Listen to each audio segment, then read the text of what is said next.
ನಮಸ್ಕಾರ ಸ್ನೇಹಿತರೆ, ನನ್ನ ಚಾನಲ್ಗೆ ಸ್ವಾಗತ. ಎಲ್ಲರೂ ಹೇಗಿದ್ದೀರಾ? ಎಲ್ಲರೂ ಸಹ ಚೆನ್ನಾಗಿದ್ದೀರಾ ಅಂತ ಭಾವಿಸ್ತಾ, ಹೊಸದಾಗಿ ನೋಡ್ತಾ ಇರೋವಂಥವ್ರು ಸಬ್ಸ್ಕ್ರೈಬ್ ಮಾಡ್ಕೊಳ್ಳಿ. ಆಲ್ರೆಡಿ ಸಬ್ಸ್ಕ್ರೈಬ್ ಆಗಿರೋವಂಥವ್ರಿಗೆ ನನ್ನ ಒಂದು ಧನ್ಯವಾದಗಳು ಸ್ನೇಹಿತರೆ.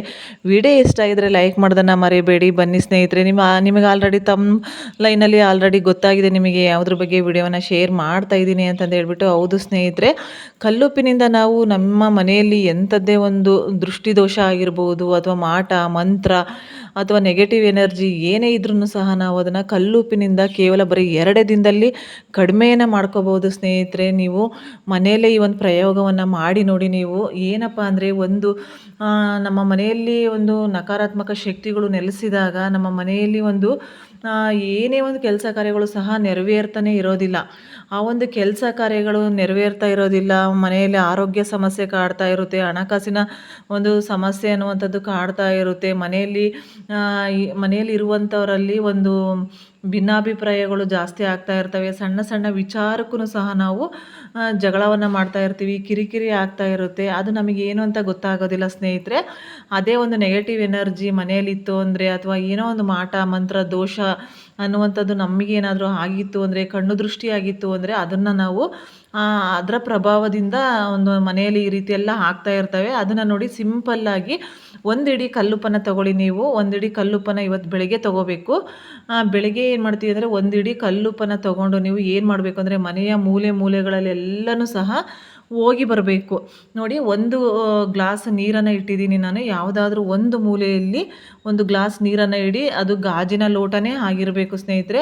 ಸ್ಟೀಲಿಂದು ಪ್ಲಾಸ್ಟಿಕ್ಕಿಂದು ಎಲ್ಲ ಬೇಡ. ಗಾಜಿನ ಲೋಟವನ್ನು ಫಸ್ಟು ಅದರಲ್ಲಿ ನೀರನ್ನು ಹಾಕಿಬಿಟ್ಟು ಏನು ಮಾಡ್ತೀರಾ ಅಂದರೆ, ಒಂದು ಮೂಲೆಯಲ್ಲಿ ಫಸ್ಟು ಇಡಿ ಗಾಜಿನ ಒಂದು ಲೋಟವನ್ನು ಇಟ್ಟುಬಿಟ್ಟು 1 ಇಡೀ ಕಲ್ಲುಪ್ಪನ್ನು ಎಡಗೈ ಮುಷ್ಟಿಯಲ್ಲಿ ತೊಗೋಬೇಕು. ಇಷ್ಟು ನೋಡಿ, ಎಡಗೈ ಮುಷ್ಟಿಯಲ್ಲಿ ಕಲ್ಲುಪ್ಪನ್ನು ತಗೊಂಡು ಎಲ್ಲ ಒಂದು ಮನೆಯ ಪ್ರತಿಯೊಂದು ಮೂಲೆಗಳಲ್ಲೂ ಸಹ ಒಂದು ಎಡಗೈಯನ್ನು ಹಿಡ್ಕೊಂಡು ಹೋಗಿ ಬನ್ನಿ. ಎಲ್ಲ ಹೋಗಿ ಬಂದು ಆಮೇಲೆ ಏನು ಮಾಡ್ತೀರಾ ಅಂದರೆ, ನಿಮ್ಮ ಮನೆಯ ಒಂದು ಮುಖ್ಯ ದ್ವಾರ, ಮೇನ್ ಡೋರ್ ಅಂತ ಏನು ಹೇಳ್ತೀವಿ ನೋಡಿ, ಅಲ್ಲಿ ಹೋಗಿಬಿಟ್ಟು ಒಳಗಡೆಯಿಂದ ನಿಂತ್ಕೊಂಡು, ಹೊರಗಡೆ ಎಲ್ಲ ಒಳಗಡೆ ನಾವು ಕಾಯಿ ಎಲ್ಲ ಕಟ್ಟಿರ್ತೀವಿ ನೋಡಿ, ಅಲ್ಲಿಂದ ನಾವು ಒಳಗಡೆಯಿಂದ ನಿಂತ್ಕೊಂಡು 3 ಸಾರಿ ಮೇಲಿಂದ ಕೆಳಗೆ ಇಳೆ ತೆಗಿಬೇಕು ಒಳಗಡೆಯಿಂದ. ಆನಂತರ ಮತ್ತೆ ಹೊರಗಡೆ ಹೊಸ್ತಿಲನ್ನು ದಾಟಿ ಹೊರಗಡೆ ಹೋಗಿ ಮತ್ತೆ ಒಳಭಾಗದ ಕಡೆಗೆ ನಾವು ಮುಖವನ್ನು ಮಾಡಿಕೊಂಡು ಮತ್ತೆ 3 ಸಾರಿ ಮೇಲಿಂದ ಕೆಳಗೆ ಇಳೆಯನ್ನು ತೆಗಿರಿ. ಮೇನ್ ಡೋರಿಗೆ ಇಳೆನೇ ತೆಗೆದು ಮತ್ತೆ ಬಂದುಬಿಟ್ಟು ನೀವು ಒಳಗಡೆ ಬಂದು ಎಲ್ಲಿ ಲೋಟವನ್ನು ಇಟ್ಟಿರ್ತೀರ ನೋಡಿ, ಅಂದರೆ ಯಾವ ಮೂಲೆಯಲ್ಲಿ ಇದ್ರೂ ಪರವಾಗಿಲ್ಲ ಸ್ನೇಹಿತರೆ. ಅಂದರೆ ನಾನು ಈಶಾನ್ಯ ಮೂಲೆಯಲ್ಲಿ ಇಟ್ಟಿದ್ದೀನಿ. ನಾನು ಒಂದೊಂದು ದಿವಸ ಒಂದೊಂದು ಮೂಲೆಯಲ್ಲಿ ಇಟ್ಟರು ಇನ್ನೂ ತುಂಬಾ ಒಳ್ಳೆಯದು. ಈಶಾನ್ಯ ಮೂಲೆ, ಅಗ್ನಿ ಮೂಲೆ, ವಾಯು ಮೂಲೆ, ನೈಋತ್ಯ ಮೂಲೆ, ಈ ರೀತಿಯಲ್ಲಿ ಒಂದೊಂದು ಮೂಲೆಯಲ್ಲಿ ಒಂದೊಂದು ದಿನ ಇಟ್ಟರು ಪರವಾಗಿಲ್ಲ. ಆ ಮೂಲೆಯಲ್ಲಿ ಒಂದು ಲೋಟವನ್ನು ಇಟ್ಟಿರ್ತೀರಲ್ಲ, ಆ ಲೋಟಕ್ಕೆ ಆ ಒಂದು ಉಪ್ಪನ್ನು ಹಾಕಿ ಬಿಟ್ಬಿಟ್ಟು ಬಂದು ಕೈಯನ್ನು ತೊಳ್ಕೊಳ್ಳಿ ನೀವು. ಆನಂತರ ಅದನ್ನ ಅಲ್ಲಿಗೆ ಬಿಟ್ಟುಬಿಡಿ. ಅದನ್ನು ನೆಕ್ಸ್ಟ್ ದಿನ ಏನು ಮಾಡಬೇಕು ಅಂದರೆ, ಆ ಒಂದು ಲೋಟವನ್ನು ಅಬ್ಸರ್ವ್ ಮಾಡಿ ನೋಡಿ ನೀವು ಹಾಕಿದಾಗ ಯಾವ ರೀತಿ ಇತ್ತು, ನೆಕ್ಸ್ಟ್ ಡೇ ಯಾವ ರೀತಿ ಇದೆ ಅಂತಂದ್ರು. ಅಂದರೆ ಏನಾದರೂ ನಮ್ಮ ಮನೆಯಲ್ಲಿ ನೆಗೆಟಿವಿಟಿ ಇತ್ತು ಅಂದರೆ, ಅದು ಒಂದು ನೀರು ಅನ್ನುವಂಥದ್ದು ಕಲರ್ ಚೇಂಜ್ ಆಗಿರುತ್ತೆ, ಹಳದಿ ಕಲರ್ ಆಗಿರುತ್ತೆ, ಇಲ್ಲಾಂದರೆ ಒಂದು ಸ್ವಲ್ಪ ಹಸಿರು ಕಲರು, ಒಂದು ಸ್ವಲ್ಪ ಕೆಂಪು ಕಲರು, ಈ ರೀತಿಯಲ್ಲಿ ಕಲರ್ ಚೇಂಜ್ ಆಗಿರುತ್ತೆ. ಅದು ಅಂದರೆ ಉಪ್ಪು ಅನ್ನುವಂಥದ್ದು ನಮ್ಮ ಮನೆಯಲ್ಲಿರುವಂಥ ನೆಗೆಟಿವಿಟಿನ ಎಲ್ಲನೂ ಸಹ ಅದು ಅಬ್ಸರ್ವ್ ಮಾಡ್ಕೊಂಡಿರುತ್ತೆ. ಅದು ನಮ್ಮ ಮನೆಯಲ್ಲಿ ಇರುವಂತಹ ನೆಗೆಟಿವಿಟಿನ ಅಬ್ಸರ್ವ್ ಮಾಡಿಕೊಂಡಾಗ ಕಲರ್ ಚೇಂಜ್ ಆಗಿರುತ್ತೆ. ಅದು ಒಂದು ಸ್ವಲ್ಪನಾದ್ರೂ ಕಲರ್ ಚೇಂಜ್ ಆಗಿರುತ್ತೆ. ಅದನ್ನು ಏನು ಮಾಡ್ತೀರಾ, ನೆಕ್ಸ್ಟ್ ಡೇ ಏನು ಮಾಡ್ತೀರಾ ಅಂದರೆ, ತೊಗೊಂಡ್ಬಿಟ್ಟು ಅದನ್ನು ಒಂದು ಶಿಂಕಲ್ಲಿ, ಯಾರು ತುಳಿದೇ ಇರೋವಂಥ ಜಾಗ ಶಿಂಕಲ್ಲಿ ಹಾಕಿಬಿಡಿ. ಇಲ್ಲಪ್ಪ ನಾವು ಶಿಂಕಲ್ಲೆಲ್ಲ ಹಾಕಲ್ಲ ಅಂದರೆ ಪರವಾಗಿಲ್ಲ, ಒಂದು ಗಿಡ, ನಿಮ್ಮ ಮನೆ ಹತ್ರ ಯಾವುದಾದ್ರೂ ಗಿಡ ಇರುತ್ತಲ್ವ, ಆ ಗಿಡದ ಬುಡಕ್ಕೆ ಹಾಕಿ ಪರವಾಗಿಲ್ಲ. ಇಲ್ಲ ಅಂದರೆ ಗಿಡದ ಬುಡಕ್ಕೆ ಹಾಕಿದ್ರು ಒಂದೊಂದು ಸಾರಿ ಏನಾಗುತ್ತೆ ಅಂದರೆ, ನೆಗೆಟಿವಿಟಿ ಜಾಸ್ತಿ ಇತ್ತು ಅಂದರೆ ಆ ಗಿಡನೂ ಒಣಗೋಗೋ ಚಾನ್ಸ್ ಇರುತ್ತೆ. ಹಾಗಾಗಿಬಿಟ್ಟು ಹೇಳ್ತಾ ಇದ್ದೀನಿ, ಶಿಂಕಲ್ಲೇ ಹಾಕಿಬಿಡಿ, ಅದೇ ಒಳ್ಳೆಯದು. ಆ ಶಿಂಕಲ್ಲೇ ಹಾಕಿಬಿಟ್ಟು ಆ ಲೋಟವನ್ನು ತೊಳೆದ್ಬಿಟ್ಟು ಏನು ಮಾಡ್ತೀರಾ ಅಂದರೆ, ಮತ್ತೆ ಆ ಲೋಟದ ತುಂಬ ನೀರನ್ನು ಹಾಕ್ಕೊಂಡು ಇನ್ನೊಂದು ಮೂಲೆಯಲ್ಲಿ ಇಟ್ಟು ಅದೇ ರೀತಿ ಮಾಡ್ತಾ ಬನ್ನಿ.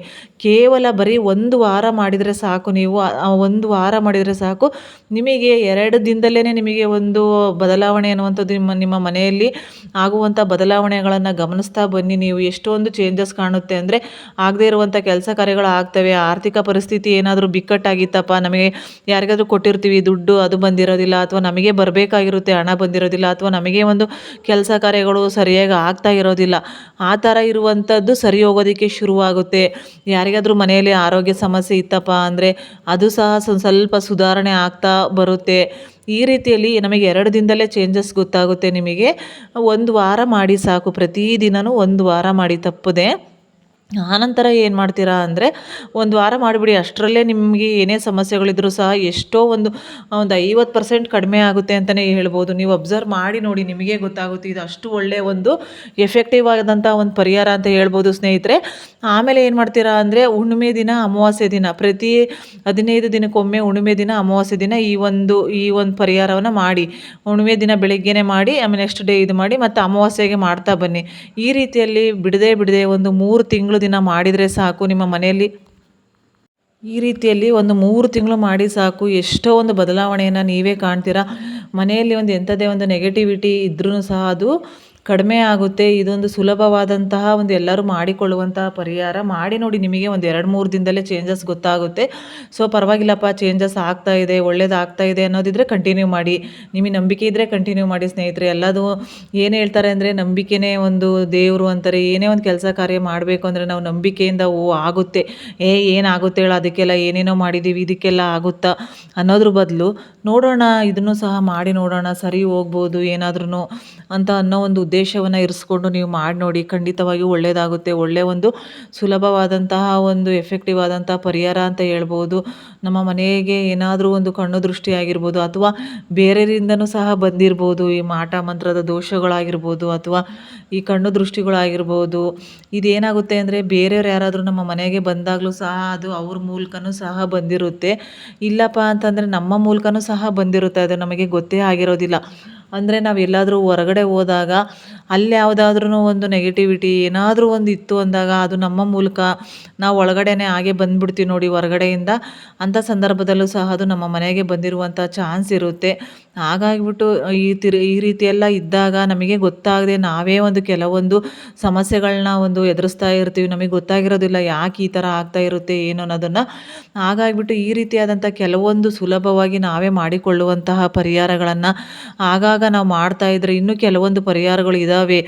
ಇದಲ್ಲದೆ ಅದನ್ನು ನೆಕ್ಸ್ಟ್ ವಿಡಿಯೋಗಳಲ್ಲಿ ನಾನು ಶೇರ್ ಮಾಡ್ತೀನಿ.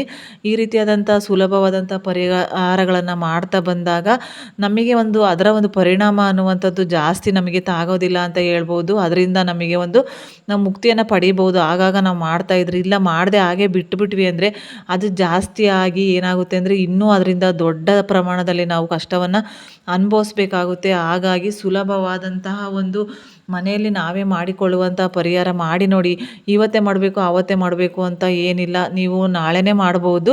ಪ್ರತಿದಿನ ಬಿಡದೆ 1 ವಾರ ಮಾಡಿ, ಆನಂತರ ಅಮಾವಾಸ್ಯೆ ಹುಣ್ಣಿಮೆ ದಿನ ಮಾಡಿ ನೋಡಿ. ನೀವೇ ಹೇಳ್ತೀರಾ ಅಂತ ಹೇಳ್ತಾ ಸ್ನೇಹಿತರೆ. ಸೊ ನನಗೆ ತಿಳಿದಿರುವಂತಹ ಈ ಒಂದು ಮಾಹಿತಿಯನ್ನು ಚಿಕ್ಕ ವಿಡಿಯೋದಲ್ಲಿ ಶೇರ್ ಮಾಡಿದ್ದೀನಿ. ಇಷ್ಟ ಆಗಿದ್ದರೆ ಗೊತ್ತಲ್ವಾ, ಒಂದು ಲೈಕ್ ಮಾಡೋದನ್ನು ಮರಿಬೇಡಿ. ಹಾಗೆ ಸಬ್ಸ್ಕ್ರೈಬ್ ಆಗದೆ ನೋಡ್ತಾ ಇದ್ದರೆ ದಯವಿಟ್ಟು ಸಬ್ಸ್ಕ್ರೈಬ್ ಮಾಡ್ಕೊಂಡು ನನ್ನ ಚಾನಲ್ನ ಸಪೋರ್ಟ್ ಮಾಡಿ ಅಂತ ಹೇಳ್ತಾ ಸ್ನೇಹಿತರೆ. ಹಾಗೆ ನಿಮ್ಮ ಅನಿಸಿಕೆ ಅಭಿಪ್ರಾಯವನ್ನು ಕಮೆಂಟಲ್ಲಿ ತಿಳಿಸಿ ಅಂತ ಹೇಳ್ತಾ ಮುಂದಿನ ವಿಡಿಯೋದಲ್ಲಿ ಸಿಗೋಣ ಸ್ನೇಹಿತರೆ. ಎಲ್ಲರಿಗೂ ಸಹ ವಿಡಿಯೋ ನೋಡಿದ್ದಕ್ಕಾಗಿ ಧನ್ಯವಾದಗಳು ಸ್ನೇಹಿತರೆ.